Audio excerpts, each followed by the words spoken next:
Which country oppose Pakistan membership in United Nation? तो obviously Afghanistan था वो, ठीक है, जबकि ईरान ने तो पाकिस्तान को बहुत सबसे पहले तस्लीम कर लिया था, तो अफगानिस्तान था जिसने वो जो है वो इस हक में नहीं था कि पाकिस्तान यूएन का मेंबर बने। यूएन का चार्टर यूएन पाकिस्तान ने ज्वाइन कब की थी? 30 सितंबर 1947 में। चले हम यूएन के बारे में देखते हैं। यूएन का हेडक्वार्टर जो है वो हमें पता है न्यूयॉर्क में है। और जो मेन बात है, यूएन का चार्टर कब दिया गया था? चार्टर कब साइन किया गया था यानी इसके बनने के लिए? 26 जून 1945 में, 26 जून 1945। और ये एग्जिस्टेंस ये बनी कब? 24 अक्टूबर 1945, जबकि पाकिस्तान ने इसको ज्वाइन कब किया? 1947 में सितंबर के महीने में। और 30 सितंबर, ये 24 अक्टूबर बड़ी इंपॉर्टेंट डेट है, ये पूछी जाती है। 14 अक्टूबर, 16 अक्टूबर, तो क्या डेट है? 24 अक्टूबर। नेक्स्ट है, which dispute resolve between Pakistan and China in 1963? China और पाकिस्तान का बॉर्डर जो है वो इस्टेब्लिशमेंट हुई थी, बॉर्डर इस्टेब्लिशमेंट हुई थी। 595 किलोमीटर उसकी वो है, तो बाउंड्री इशू, ठीक है। उस टाइम पाकिस्तान के प्रेसिडेंट कौन थे? अयूब खान थे, जो कि 1958 टू 1969 रहे। और इनकी डेथ के बारे में पूछा जाता है, कब हुई डेथ इनकी? 1974 के अंदर। और ये चीफ मार्शल भी थे।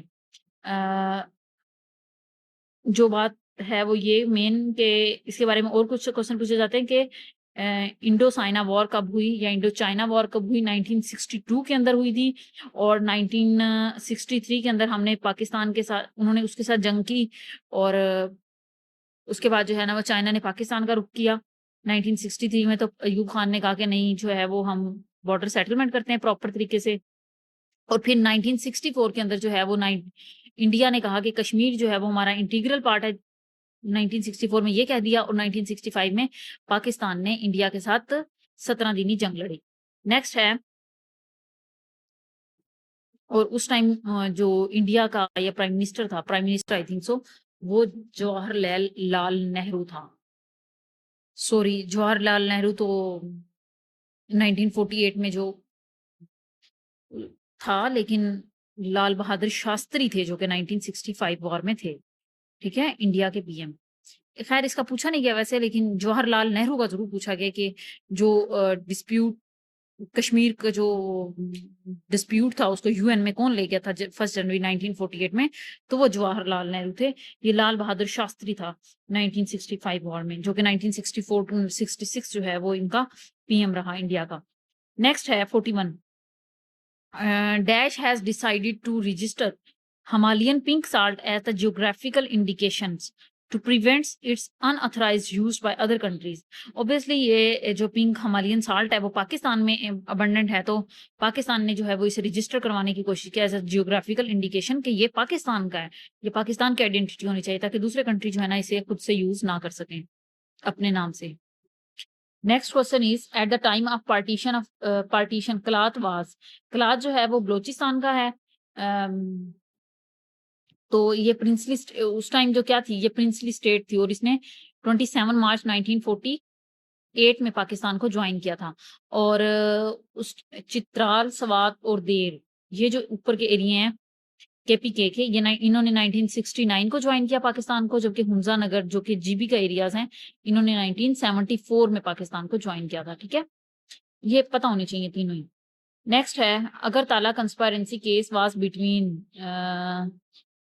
Between state and, obviously Agartala case conspiracy case था वो मुजीबुर रहमान के खिलाफ था। और ये कि अयूब खान उन दिनों विजिट करने वाले थे, क्योंकि अयूब खान जो है वो 1958 से 1968 तक रहे। तो ये था कि ये विजिट करेंगे वहां पे और उनको जो है वो मार दिया जाएगा। ये शेख मुजीबुर रहमान के खिलाफ जो है ना ये था। और ये कब था हुआ? 1968 में ऐसा हुआ था, ठीक है। और 1966 के अंदर इन्होंने 6 पॉइंट फार्मूला दिया था by Ayub Khan against Sheikh Mujibur Rahman. Next है, विच रेंज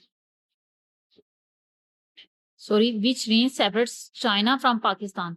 चाइना को पाकिस्तान से अलग कौन कर रहा है? कराक्रम कर रहा है। नेक्स्ट है, Agulhas current, a significant surface ocean current from form with the Mozambique current end. तो अफ्रीका का इस साइड में मोजम्बिक कंट्री है, इस साइड में मेडागास्कर आइलैंड है। तो इसके दरमियान में जो है ना यहाँ की इस वजह से यहाँ पे क्या बनती हैं, वाटर करंट्स बनती हैं, ठीक है? तो मेडागास्कार एंड मोज़म्बिक, ठीक है? इंडियन ओशन में बनती हैं, ये क्या नाम है इसका? अगुलहास करंट्स, यानी अगुलहास की मौजें, ठीक है? नेक्स्ट है which is the most important layer of the earth? Earth की सबसे इम्पोर्टेंट लेयर कौन-सी है? ऑब्वियसली जिस पे हम रह रहे हैं, और हम किस पे रह रहे हैं? हम क्रस्ट पे रह रहे हैं, कोर इंटरनल को कहते हैं और मेंटल दरमियान वाली होती है।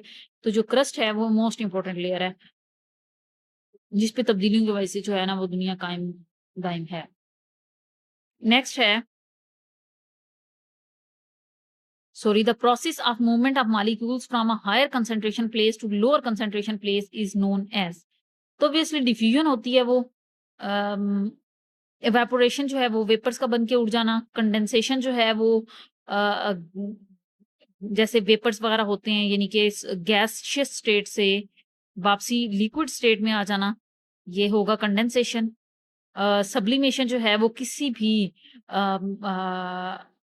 सॉलिड स्टेट से डायरेक्ट गैस स्टेट में चले जाना, क्या कहलाएगा? सब्लिमेशन कहलाएगा। और एक और क्वेश्चन भी इससे रिलेटेड होता है कि ये जो रेडिएशंस होती हैं वो require no medium to move, ये क्वेश्चन पूछा गया।